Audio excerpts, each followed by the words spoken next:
जिस तरह से ये ना वो तो जो विषय है वो भारत सरकार के संज्ञान में वो देख रहे हैं, मेरा विषय नहीं है राज्य सरकार। यूपी नीचे सर, ममता बनर्जी ने कहा है कि अजीत पवार प्लेन क्रैश की जांच को बहुत दुर्भाग्यपूर्ण बयान है। ऐसा बयान ऐसे दुख की घड़ी में उनको नहीं देना चाहिए। और यहाँ निश्चित तौर से दुर्घटना होती है, और दुर्घटना में देश ने और महाराष्ट्र प्रदेश ने महाराष्ट्र के डिप्टी सीएम और 4 सदस्यों को खोया है। इससे सभी लोग दुखी है, लेकिन ऐसे समय में इतने घटिया बयान की जितनी निंदा की जाए। देखिए, हमारे जो शिक्षा विभाग से खास तौर पे माध्यमिक शिक्षा और बेसिक शिक्षा से जुड़े हमारे जो कर्मचारी गण हैं, उनको कैशलेस स्वास्थ्य की व्यवस्था सरकार करने जा रही है। और निश्चित तौर पर ये बड़ा फैसला है। शिक्षा के क्षेत्र से जुड़े कर्मचारियों के लिए बहुत बड़ी राहत है। आज की कैबिनेट में 32 विषयों पर चर्चा की गई। एकाध दो विषय पुनर्विचार के लिए वापस किए गए। माननीय मुख्यमंत्री जी के समक्ष अलग से उसका प्रेजेंटेशन होगा, प्रस्तुतिकरण होगा, फिर अगले कैबिनेट में विषय आएगा। बाकी 30 प्रस्ताव को कैबिनेट ने अनुमोदित किया है और सभी राजस्व से जुड़े, नगर विकास से जुड़े, आवास विकास से जुड़े बड़ी सार्थक चर्चा आज की कैबिनेट में हुई। और आप सब लोग अवगत हैं कि जब भी उत्तर प्रदेश की कैबिनेट बैठती है तो उत्तर प्रदेश के विकास को नई गति मिलती है।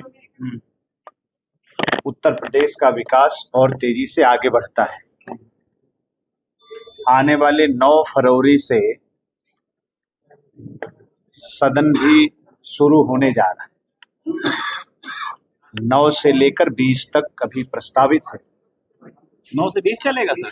तो इसमें माननीय राज्यपाल महोदया का अभिभाषण भी है, बजट भी है, तो सदन भी आने जा रहा है। आप सब लोग उसमें शामिल ही रहते हैं। ठीक है, बहुत बहुत धन्यवाद। मुख्यमंत्री ममता बनर्जी जो है अजीत पवार जी की मौत को लगातार गलत बता रही है। नहीं, उनके पास कहने के लिए कोई बात नहीं है। आज पूरा देश मर्माहत है और उत्तर प्रदेश की कैबिनेट ने भी शोक संदेश स्वर्गीय अजीत परिवार के परिजनों तक पहुंचाया है और शोक व्यक्त किया है। ये भी प्रस्ताव आज में था। और इस तरह की बात एक इतनी सीनियर लीडर को नहीं करनी चाहिए। एक सूबे की मुख्यमंत्री, हर जगह राजनीति जरूरी नहीं। ठीक है सर। को लेकर मुख्यमंत्री श्री अजीत पवार जी के आकस्मिक निधन को लेकर के शोक प्रस्ताव आया और पूरा प्रदेश का मंत्रिमंडल इस दुखी घड़ी में महाराष्ट्र के मुख्यमंत्री जी के परिवार के साथ है, पवार साहब के परिवार के साथ है। और कैबिनेट ने एक प्रस्ताव पास करके महाराष्ट्र सरकार के मुख्य सचिव को भेजा है कि उत्तर प्रदेश सरकार इससे बहुत ही दुखी है और इस दुख की घड़ी में पूरी प्रदेश सरकार स्वर्गीय श्री पवार साहब के परिवार के साथ है। और हम सब ईश्वर से प्रार्थना करते हैं कि उन्हें अपने सिर चरणों में स्थान दें और इस अपूर्णीय क्षति को सहने की ताकत उनके अनुयायियों में, उनके समर्थकों को, उनके परिवारजनों को दें। मुझे लगता है इस प्रकार की दुखद घटना में किसी भी प्रकार की राजनीति नहीं होनी चाहिए। कई विशेष प्रस्ताव है। हमारे जो शिक्षक रहे, चाहे माध्यमिक हो चाहे कोई, उनके कैशलेस चिकित्सा की व्यवस्था और सभी उसमें कर्मचारी, यहाँ तक कि रसोईया तक को भी दिया गया कि उसकी चिकित्सा ये हमारा बहुत बड़ा निर्णय है। और सत्र हमारा 9 से चलेगा जो है, उसके लिए हमारे जो बजट सेशन हुआ है और तमाम विभागों के, परिवहन के हों, चाहे हमारे कार्मिक के हों, चाहे हमारे इलेक्ट्रॉनिक सेक्टर के हों, चाहे हमारे क्षेत्रों की जरूरत है, वो सभी प्रस्तावों को हम लोग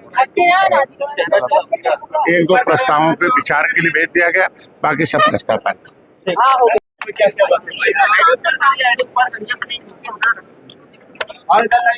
अरे थोड़ा नीचे रखो, चेहरा तो दिखाई दे।